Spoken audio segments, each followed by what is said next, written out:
Sadhu, sadhu, sadhu. Buddham, buddham, buddham vande. Dhammam, dhammam, dhammam vande. Sangham, sangham, sangham vande. Buddham, dhammam, sangham vande.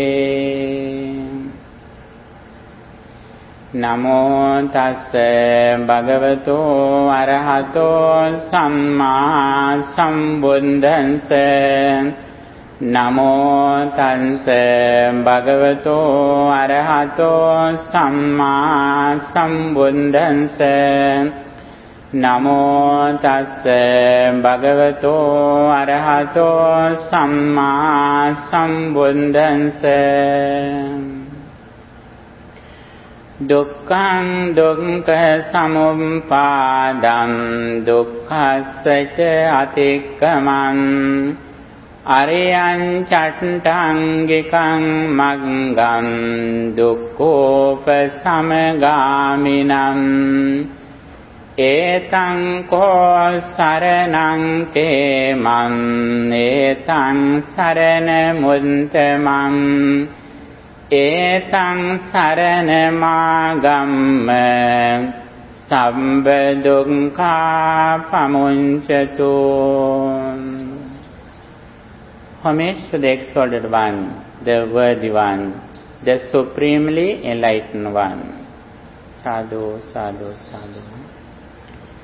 Dear friends in Dhamma, here today we are going to discuss one of the main topics in Buddhism, in Pali, Chatu Arya Satya, in English, the Four Noble Truths. This is the main teaching in Buddhism.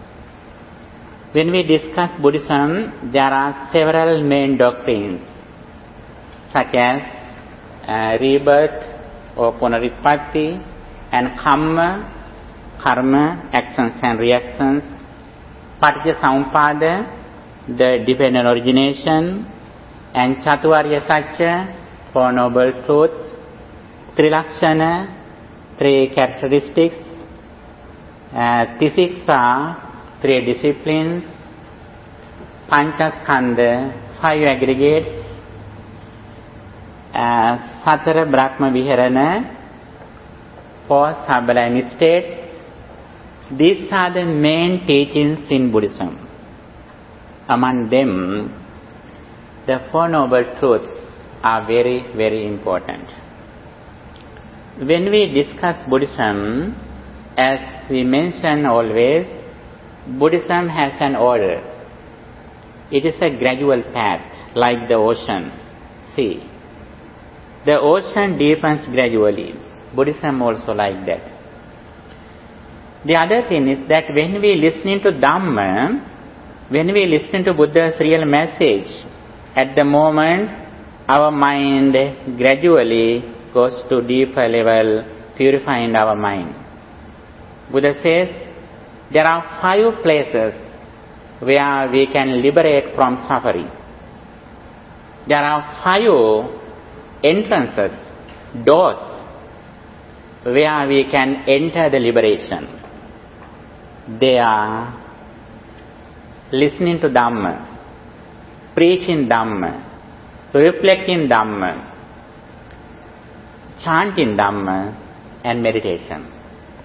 These 5 things, 5 places, entrances, where we enter the liberation. According to this advice, when we listen to Dhamma, at the moment we purify our mind.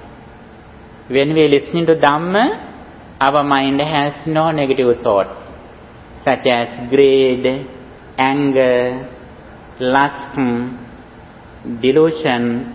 Those negative thoughts are not in our mind at the moment whenever we listen to Dhamma.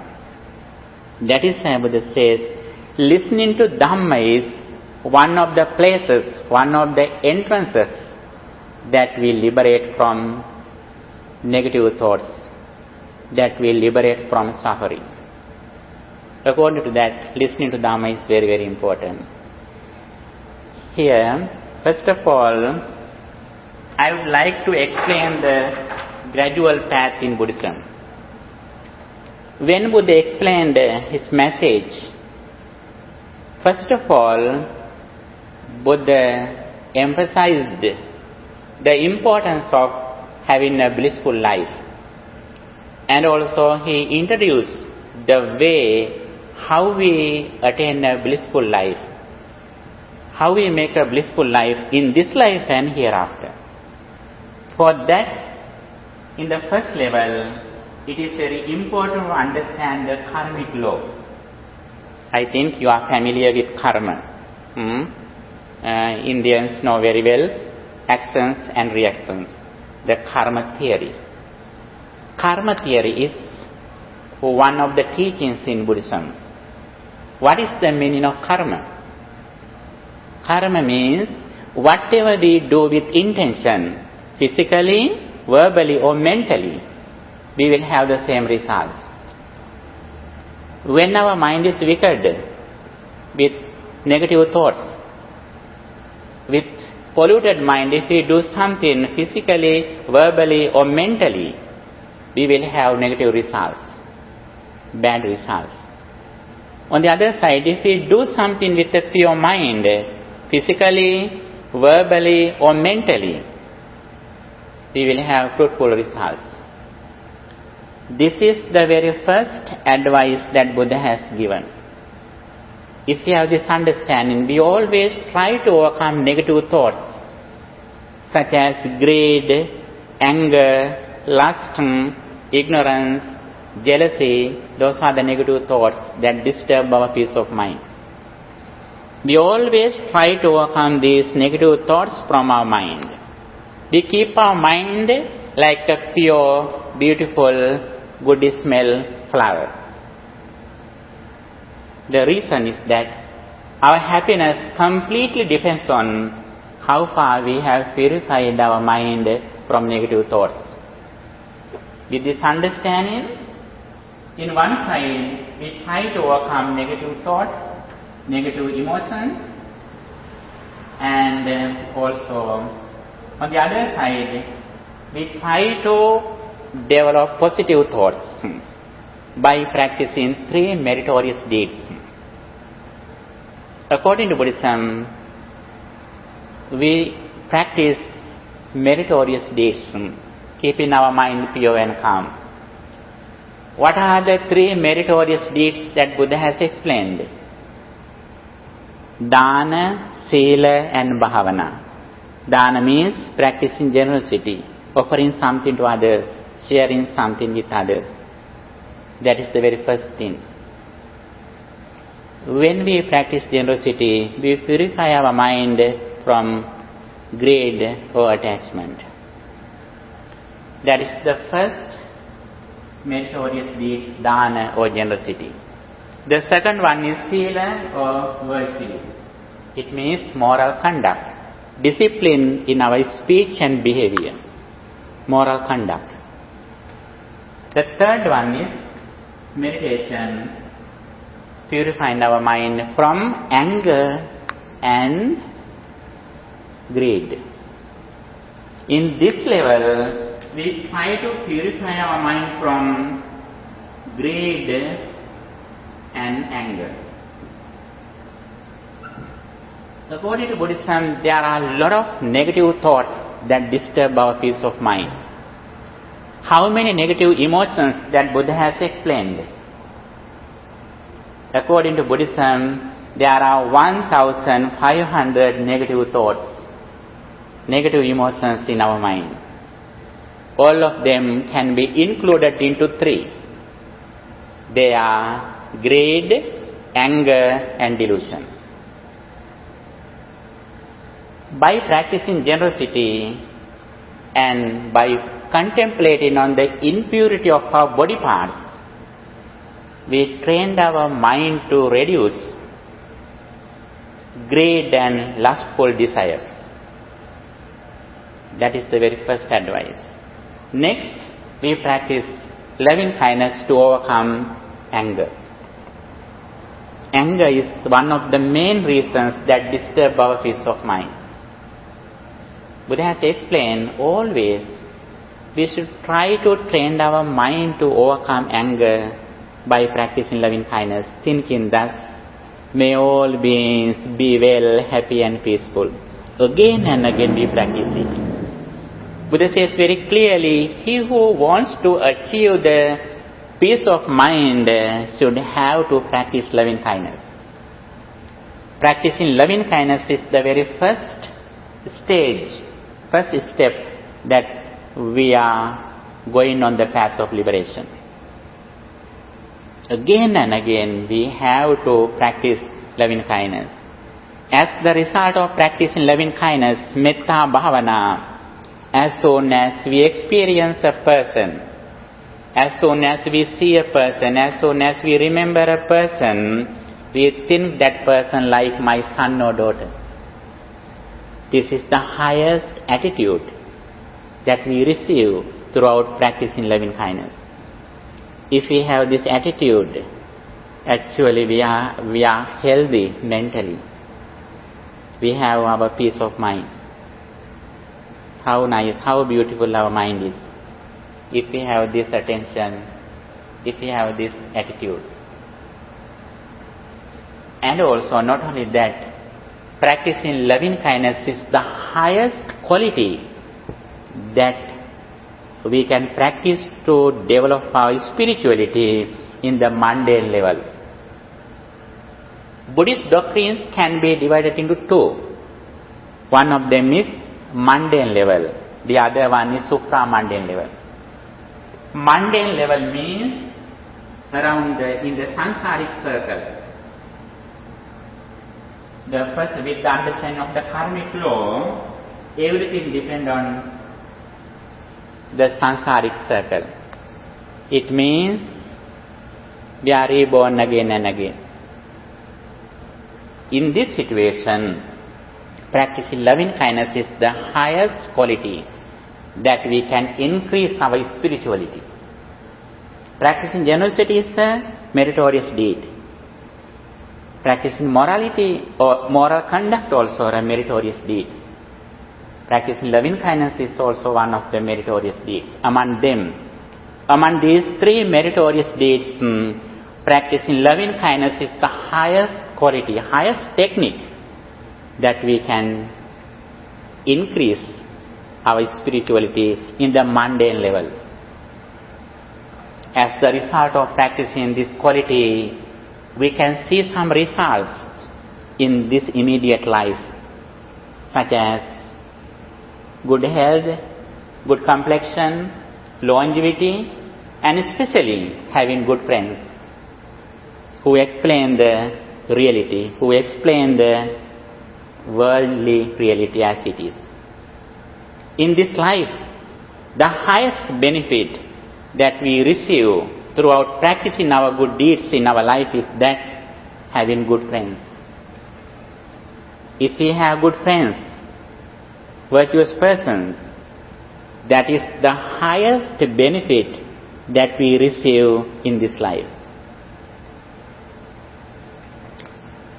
And these are the benefits that we receive throughout practicing the first level, in the mundane level, with the understanding of the karmic law. Here it is very important to understand the karmic law. Always we are confident in the karmic law. Whatever we do with intention, we will have same results. Then we always try to keep our mind pure and calm. Whenever our mind is polluted, it means that we are unhappy. We have no peace of mind. Even though we are well educated, even though we are very rich, even though we have a very beautiful body, beautiful complexion, if our mind is polluted, everything that we earned is useless.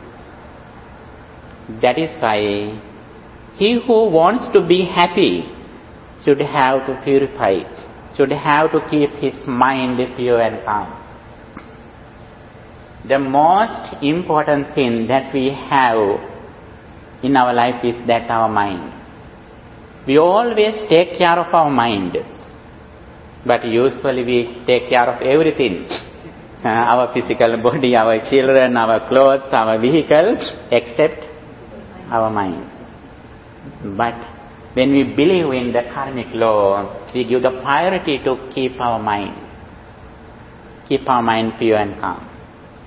Because the main thing that decides our peace of mind is that our mind. Our mind is invisible, but it is the most important thing in our life.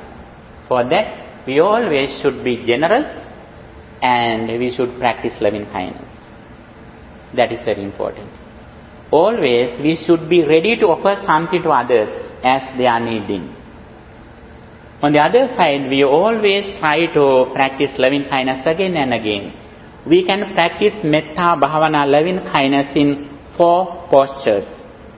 Sitting, walking, sitting, lying down, in 4 postures. While you are driving, while you work, while you are exercising, you can think that may all beings be well, happy and peaceful, from your home to the universe. Then one day you feel that everyone who is in the world are your friends. You are friendly with everyone in this universe. Then you make a net around you mentally. That is very important. Then you are very strong mentally with compassion and loving kindness. That is very important. In this level, we have not overcome ignorance or delusion completely. Now, in this level, we have the knowledge of karmic law, but still we are in ignorance or delusion.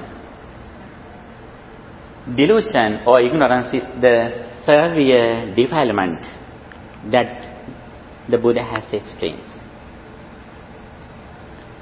What is the ignorance? Still we think that there is something outside. And also whatever we experience, it was here before we experienced.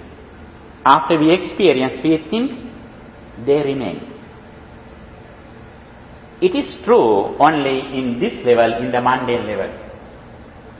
But the thing is, if we have this understanding, we are not away from suffering. Why is that? We have some challenges in this level that we are unable to overcome. What are the challenges that we have in this level? There are 3 challenges, severe challenges. What they are? The suffering of aging, the suffering of death, the suffering of rebirth. These are the main challenges that we have in front of us. A Buddha appears in the world. We need the sublime truth because of these 3 things.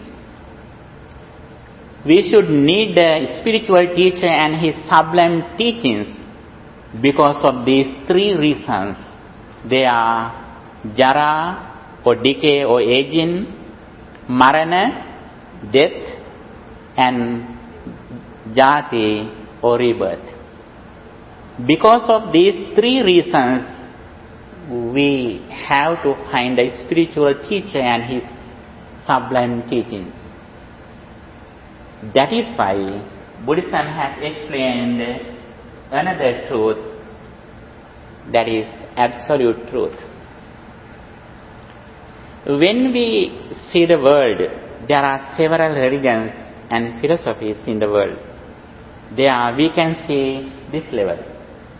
These teachings we can find everywhere.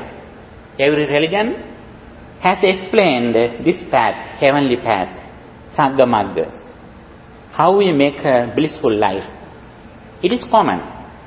Everywhere we can find. That is why some people think that everywhere we can see the same lamp.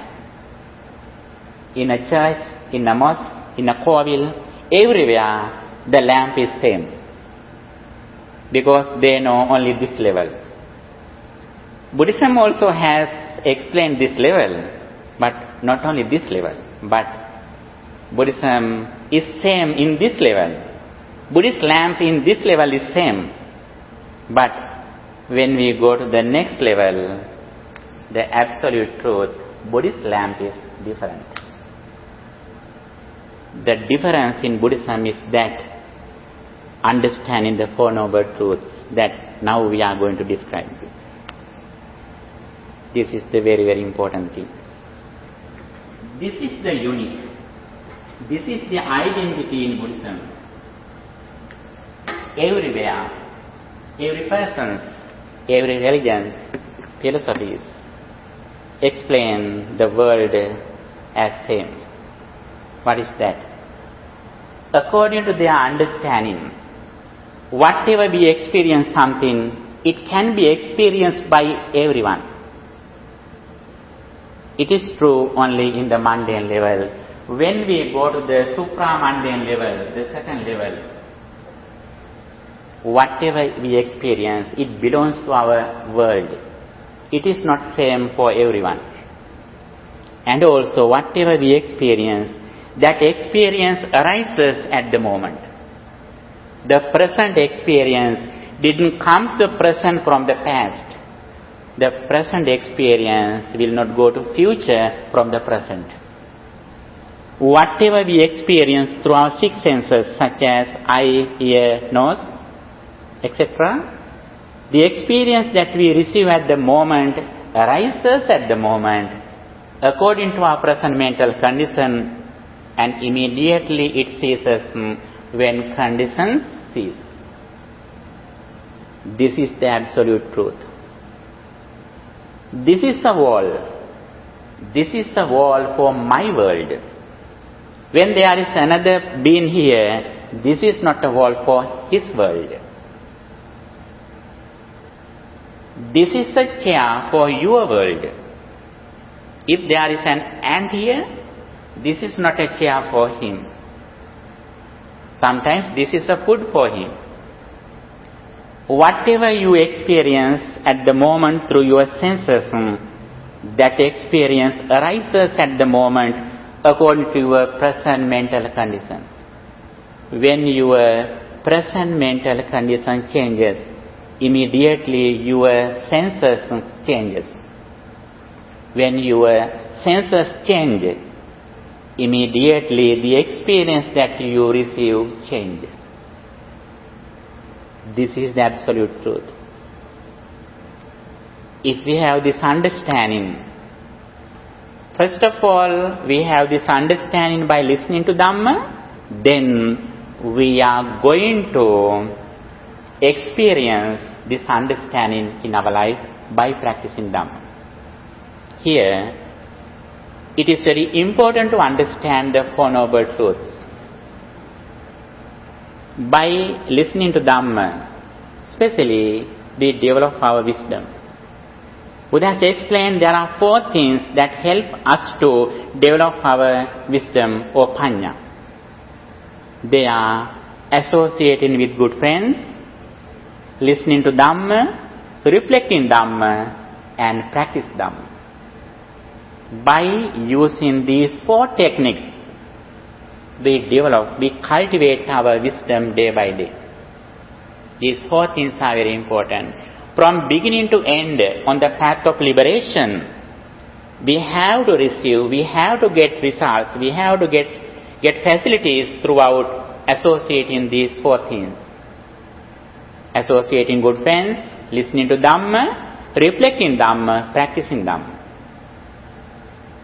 And here, it is very important to understand the Four Noble Truths in Buddhism. What is the Four Noble Truths?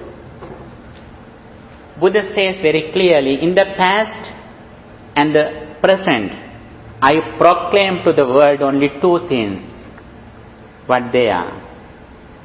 Suffering or unsatisfactoriness and the cessation of suffering.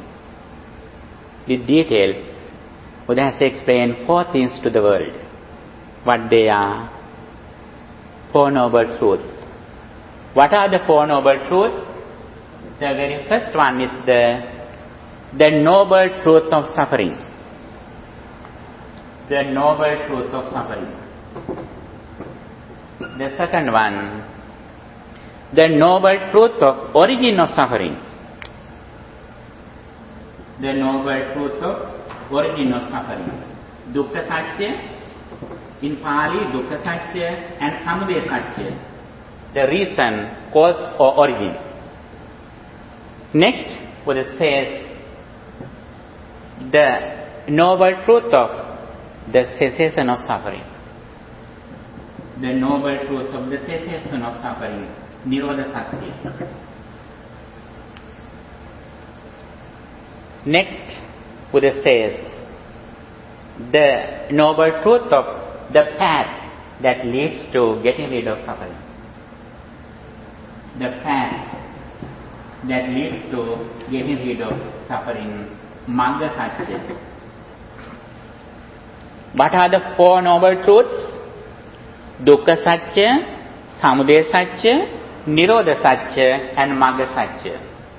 Dukkha Satya means the noble truth of suffering, or the noble truth of unsatisfactoriness. The second one is the Samudaya Satya, the noble truth of the origin of suffering. Third one, Nirodha Satya, the noble truth of the cessation of suffering. Fifth one, Magga Satya, the noble truth of the path that leads to getting rid of suffering. These four things are included in the Four Noble Truths. This is the heart of Buddhism. Understanding the Four Noble Truths,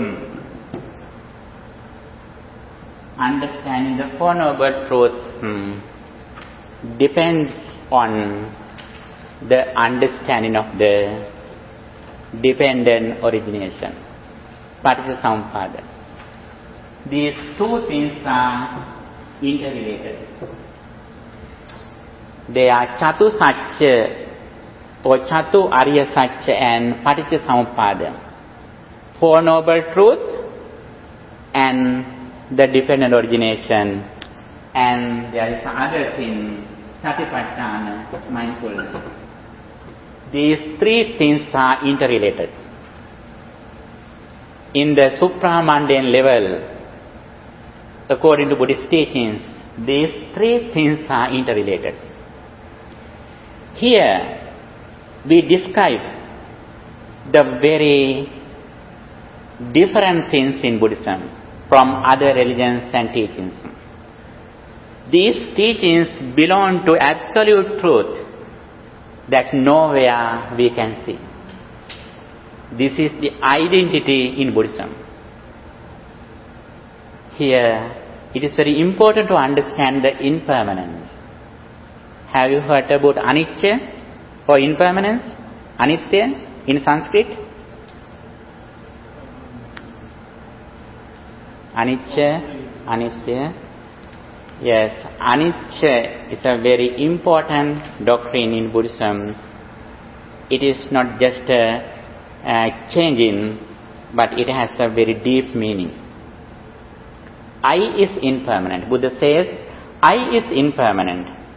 Forms are impermanent. Ear is impermanent. Sounds are impermanent. Nose is impermanent. Smell is impermanent. Our tongue is impermanent. Our taste is impermanent. Body is impermanent. Feelings are impermanent. Mind is impermanent. Mental formations are impermanent. What is the meaning of impermanence? It means not only just changing, but these things arise at the moment. They are not permanent. They arise at the moment according to present mental condition. For example, now when you look at my robe, your mind is neutral. If I blame you just now, then this robe is different for your eyes. Why is that? You are not only angry with me, but you are angry even with my robe. Suddenly your eyes changes according to your present mental condition. That is the thing. That is the meaning of impermanence. Every moment, our six senses, like eye, ear, nose, they change instantly according to our present mental condition. If we can understand this reality, we can keep our mind in neutral. That is very important. And here, we should understand the first noble truth that Buddhism has explained. Why is that? What is that? Buddha says, in the mundane level, jatipi dukkha, birth is suffering. Jarapi dukkha, aging is suffering. Vyadipi dukkho, sickness is suffering. Piyehi vipayogo dukkho, separating from our beloved people is suffering. Appiyehi sampayogo dukkho, associating with unpleasant person is suffering. And yampichan nalabhiti sampi dukkhang, whatever we like, if we are unable to receive those things, is suffering. Finally, Buddha says, actually these things are common. Everybody can realize. Everybody can understand these are suffering. You know, aging is suffering, sickness is suffering, death is suffering. It is very easy to understand. They belong to the mundane level suffering. But the important thing, very special thing in Buddhism, that Sankitthena panchupadana khanda dukkha. In brief, Buddha says, arising five aggregates to clinging is suffering. What is that? It means whatever we experience through our senses, through our eye, ear, nose, if we see something, if we hear something, if we smell something, if we feel something, it means in the bottom level, five things instantly arise. What are the five things? Panchupadana khanda, five aggregates. Rupa forms, Vedana feelings, Sanya perception, Sankhara mental formations, Vijnana consciousness. These are the five things which are five aggregates. They are invisible, but this is the reality. In the upper level, visible level, we can see only our children, our jobs, our house, our cars, like the thing which is in the upper level of, iceberg. Like the bottom level thin of iceberg, our bottom level thin, which is invisible, is that these five aggregates. These five things influence our life completely. But without listening to a sublime truth, we are unable to understand this reality. That is why we need to listen to a sublime truth of a spiritual teacher. We can see only forms, we can experience sounds, some taste or some feelings, but bottom level thing is arising of five aggregates. These five aggregates arise at the moment according to present mental condition. They immediately cease. But our ignorance, our delusion doesn't believe it. Even though our present experience ceases immediately at the moment, when we remember those experiences again, then we think that still they are happening. Our ignorance doesn't believe this reality. That is why when we remember something which is good or bad experience, as soon as we remember that incident, the incident is pleasant, we are happy. If the experience is unpleasant, we are unhappy. If you remember someone who has blamed you, As soon as you remember that person, what happens to you? Suddenly your mind gets upset. Why is that? Our ignorance thinks that still that person is blaming you. A person can blame you once, but because of our ignorance, we are blamed again and again whenever we remember it. That is the thing which is ignorance that we should overcome by listening to Dhamma, by practicing Dhamma. If we want to become the peace of mind, we should have to overcome this ignorance. First of all, we should understand, that is why Buddha says, arising of five aggregates about clinging to our life, suffering, that this is the dukkha satya, the noble truth of suffering. Arising of five aggregates with ignorance is suffering. Even though we realize Dhamma, even though we attain enlightenment, still five aggregates arise. But the thing is, now five aggregates arise, but we are not knowledgeable. We don't know how these five aggregates arise and how they cease. We are ignorant about this reality. That is why it is the suffering for our world. That is the noble truth of suffering. Arising of five aggregates without wisdom or with ignorance is suffering. That is the first suffering among these four noble truths. That is why Buddha says, Sankittena panchupadana khanda dukkha. The five aggregates clinging to our world is suffering. It means that if we don't know the reality of arising of these five aggregates, this is the very first noble truth, that the noble truth of suffering.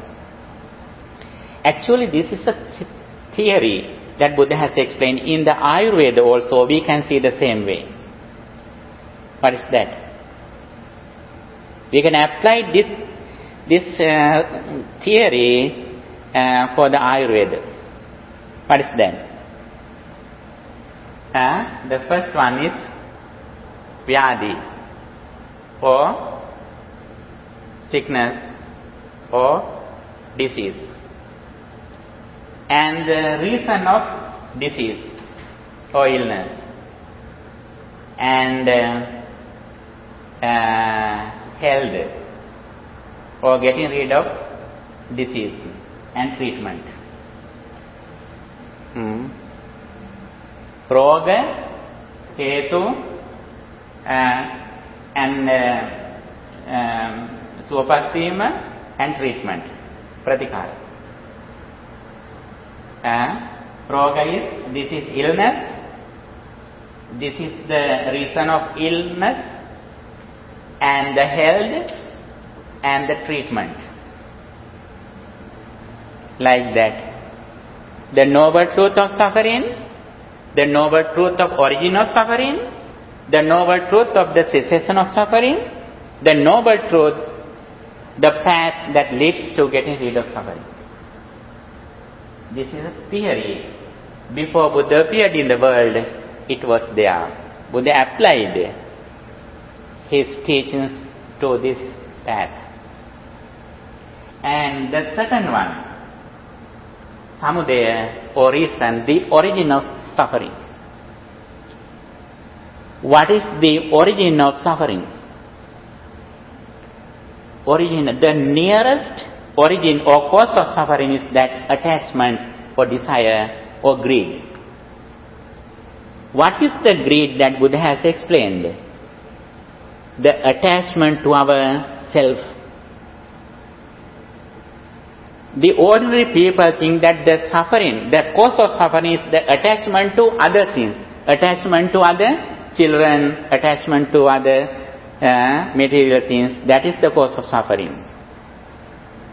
it is the cause of suffering, but it is not the noble truth of the cause of suffering.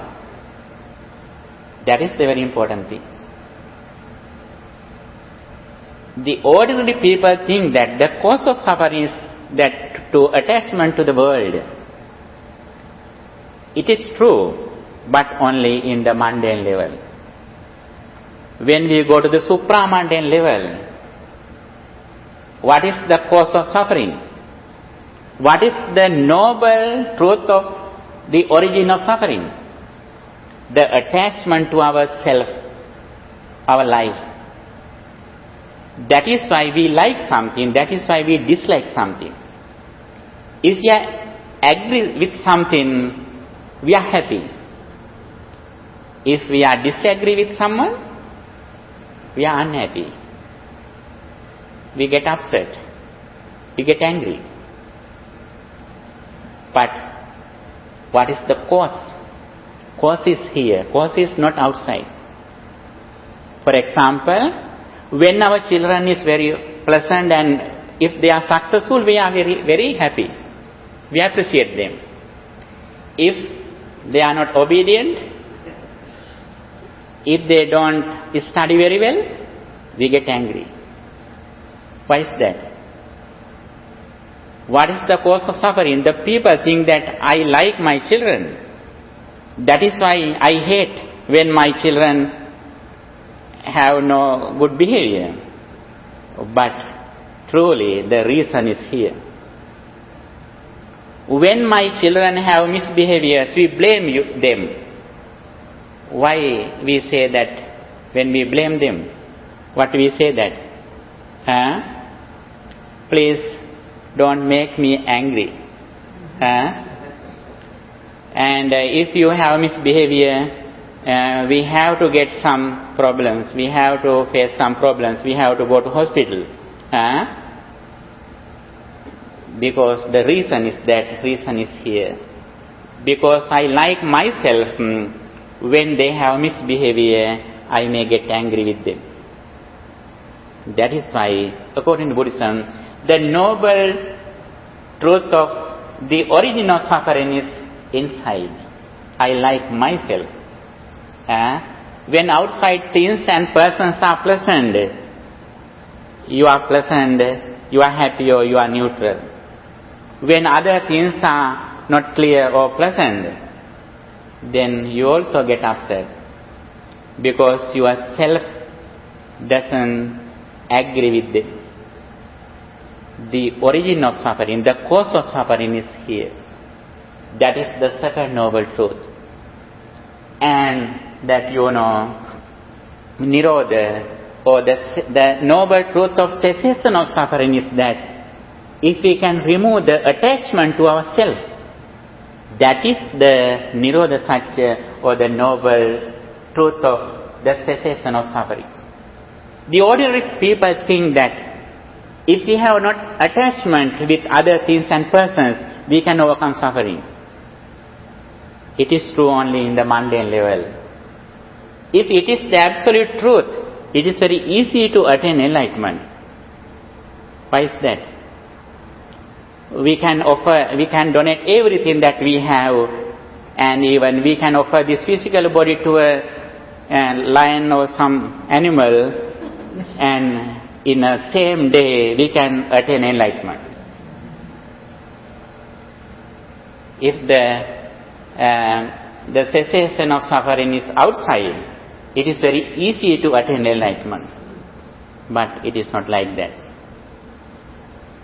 If we can remove the attachment to ourself, automatically other things or that is why Buddhism has explained the path that leads to get rid of suffering. The Eightfold Path. As fourth one, the noble truth of the path that leads to get rid of suffering. There are 8 steps that Buddha has explained. Samma Ditti, right understanding. Samma Sankappa, right thoughts or right intention. Samma Vacha, right speech. Samma Kammanta, right action.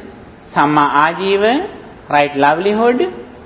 Samma Vayama, right effort. And Samma Sati, right mindfulness. And Samma Samadhi, right concentration. With details. In short, there are three disciplines: Sila, Samadhi, Panya, virtue, tranquility, and wisdom. These are the Four Noble Truths that Buddha has explained here. First of all, we should understand the Four Noble Truths and the Paticcasamuppada. What is the Paticcasamuppada? Dependent origination. Dependent origination. What is that? Our all things, that internal six senses, like eye, ear, nose, and six external objects, all of them arise at the moment.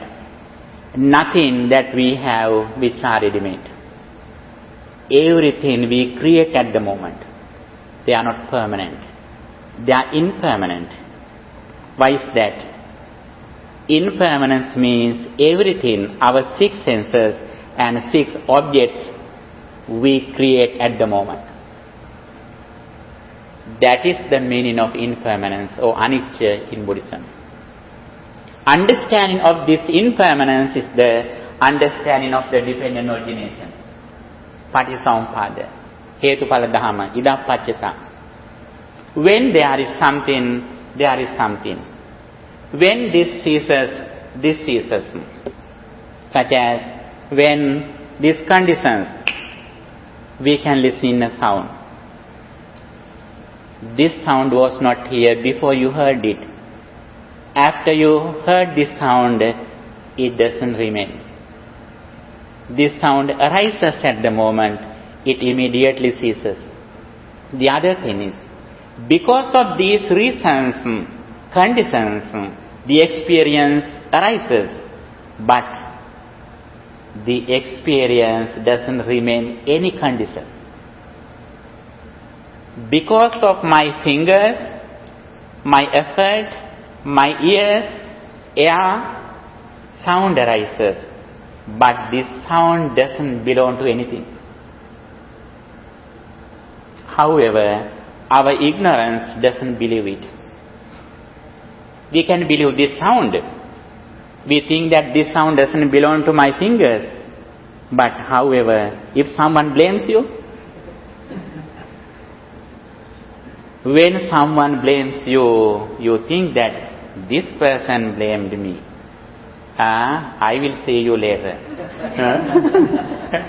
This sound belongs to you.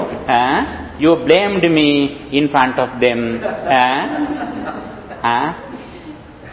We combine, we bind this sound to this person because of our ignorance. This sound arises because of her, but this sound doesn't belong to her. This sound doesn't belong to even my ears. This sound doesn't belong to even my consciousness. Because of these reasons, the experience arises, but the experience doesn't belong to anything. If we are able to understand this reality, actually we can overcome suffering. First of all, we should understand this reality by listening to Dhamma, then we find a path. In details, we explain the path, the Eightfold Path. In short, what is the path? What is the path? Mindfulness. The awareness of our body and mind. If we have good awareness in the present moment with our body and mind, keeping our attention in the present moment, always we are aware of our body and mind. Always we know that my body arises at the moment, my mind arises at the moment. Then as soon as we experience something, as soon as we remember something, the ordinary people look at outside, they are going to outside. but we who know the Dhamma come to insight. When a baby is playing here, the ordinary people look at baby. But if you know the Dhamma, you look at inside. What happens to my mind when I look at this baby? This is the point of view that we should have. We always take care of our mind not from anger and greed, but for ignorance. If we can reduce ignorance or delusion, it is like the main switch. If we are able to overcome ignorance or delusion, automatically attachment and detachment go away. They are over. In the mundane level, as we explained, we train our mind to overcome greed and anger in the primary level. When we go to the deeper level, with the understanding of the Four Noble Truths, what do? We always focus on reducing ignorance or delusion.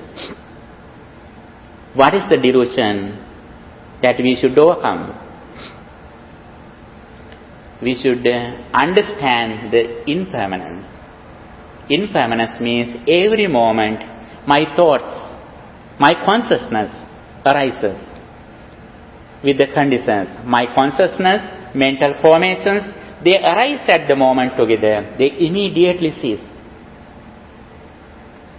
When you remember your friend, when you remember your workplace, when you think about your parents, whatever you experience through your mind, if you are able to recognize that experience and if you can keep your mind in the present moment with mindfulness, at the moment, not only you keep your mind in the present moment, but you reflect on impermanence.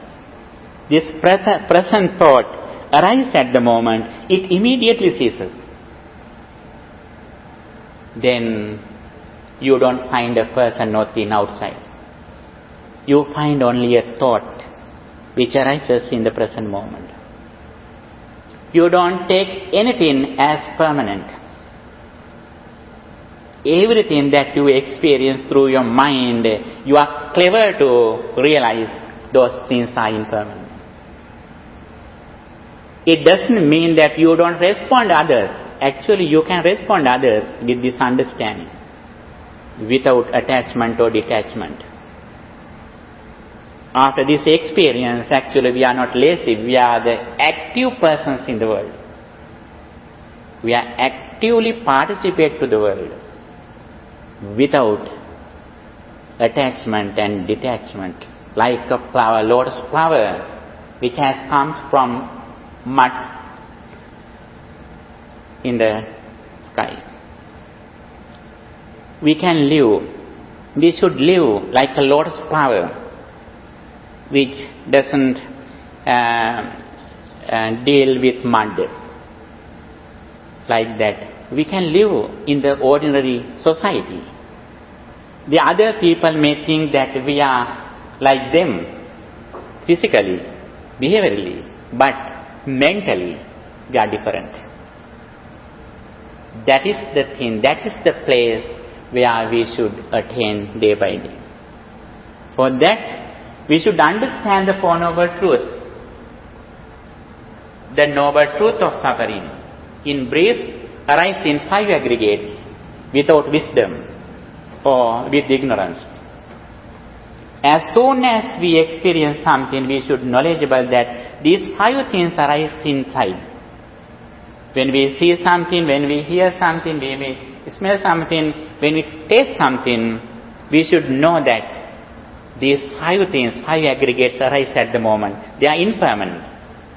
They arise together. They immediately cease. If we have this understanding, we have overcome the first thing of suffering. And also, then automatically, we should remove our self-view. We remove the attachment to our self. As these 4 things are interrelated. as much as we are knowledgeable about this first thing, we have removed our self-view and we have liberated and we have gone on the path. These four things are together. These four things cannot be divided. The more we know the five aggregates, the more we have removed our self-attachment. The more we have removed our self-view, the more we achieve liberation. The more we achieve liberation, it means the more we have gone on the path of liberation on the fourth one. These four things are interrelated. Finally, we can understand we have practiced mindfulness.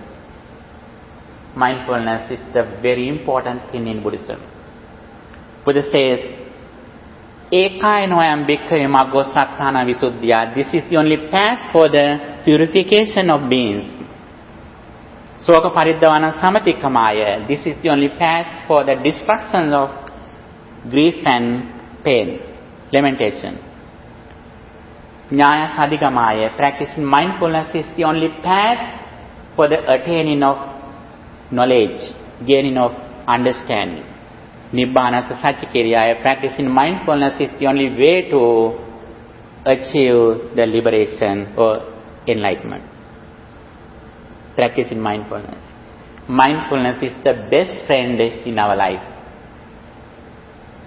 If we are mindful, it means we have the best friend in our life.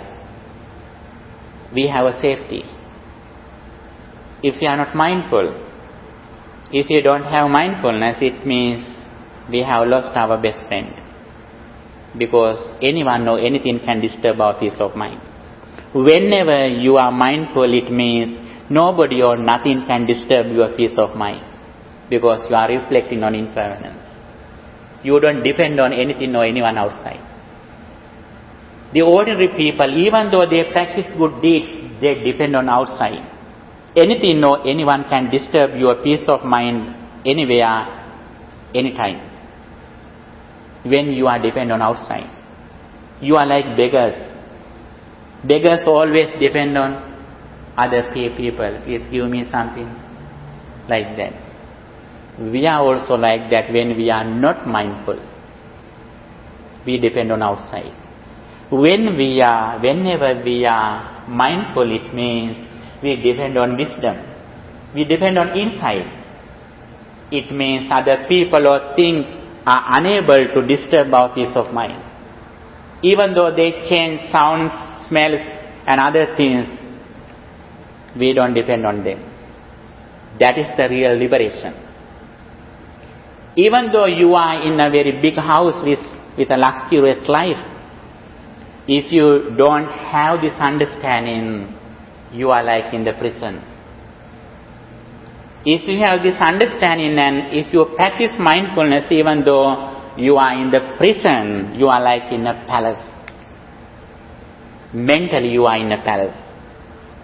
Even though physically you are in a prison, mentally you are in a very luxurious palace because you don't depend on outside. This is the path that Buddha has explained. These three things are interrelated. Understanding the Four Noble Truths, understanding the dependent origination, practicing mindfulness.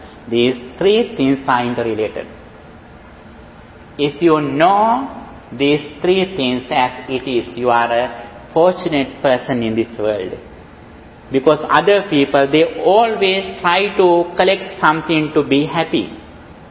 But you who know this path always, you try to overcome ignorance or delusion, practicing mindfulness. This is the very easiest way to become enlightenment. Because we can correct other things. It is a very big thing in this world. But if we can correct our point of view, automatically other things are changed. That is the thing that we should do. Day by day, we should go forward on this path. It doesn't mean that you should You should respect the Buddha, but you should have only thing that believe in this path. If you respect the Buddha, you don't need to offer something to Buddha. But we usually do something, we offer something to Buddha for our purification of our mind. But it doesn't need to Buddha. We do them for our inner peace, for our purification of our mind. But Buddha says very clearly, if you pay your gratitude to me, you have to listen to this message and you have to practice mindfulness as much as you can. Whenever you practice mindfulness, whenever you are in mindfulness, it means you are in the field of the Buddha. Whenever you are away from mindfulness, it means you are in the field of the Mara or devil. Day by day, we should try to increase the duration of living in mindfulness. That should be our main purpose in our life.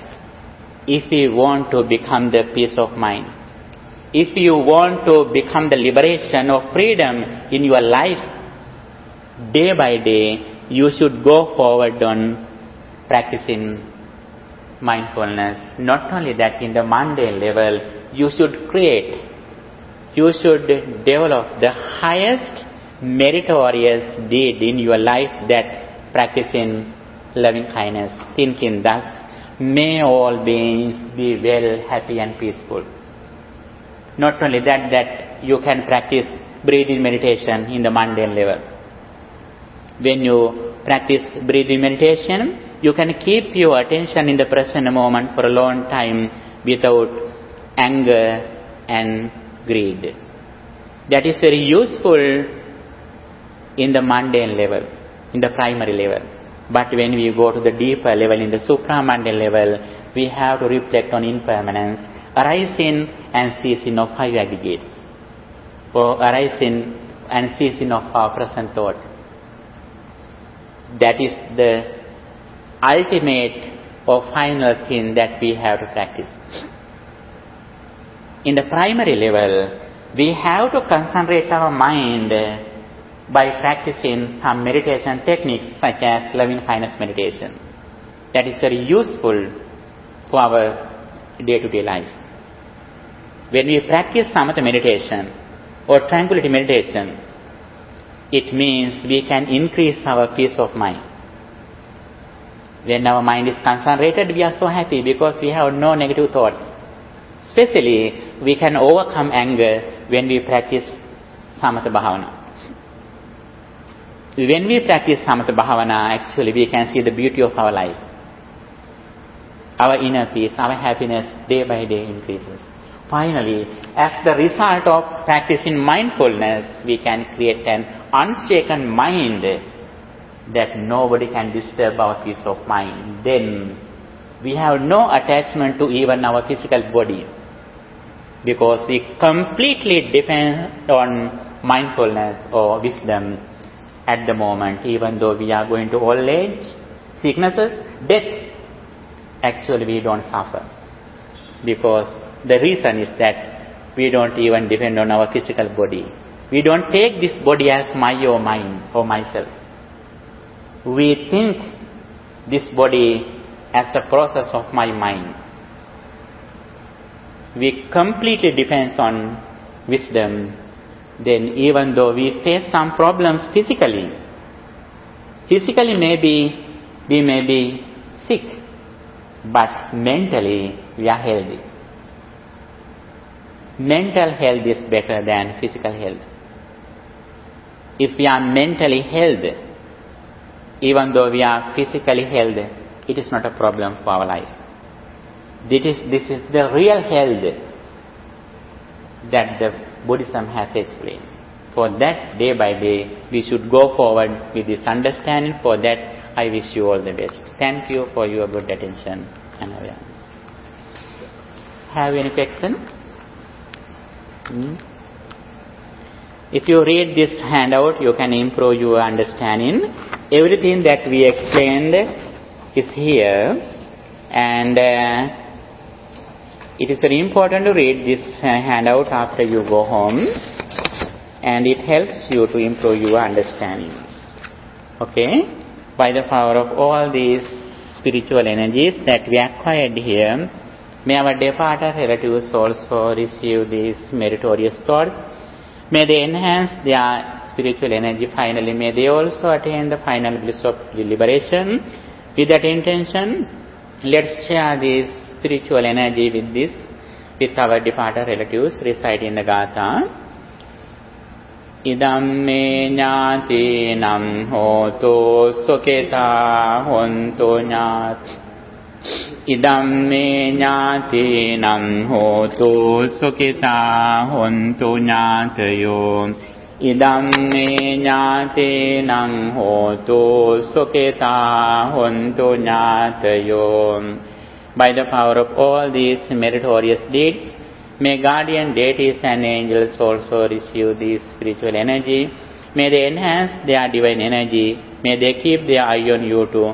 May they also attain the final bliss of Nibbana. With that intention, let's share these merits with guardian deities and angels too. Akasattha ca bhummattha deva naga mahiddhika punyantang anumoditva cirang rakkantu sasanam.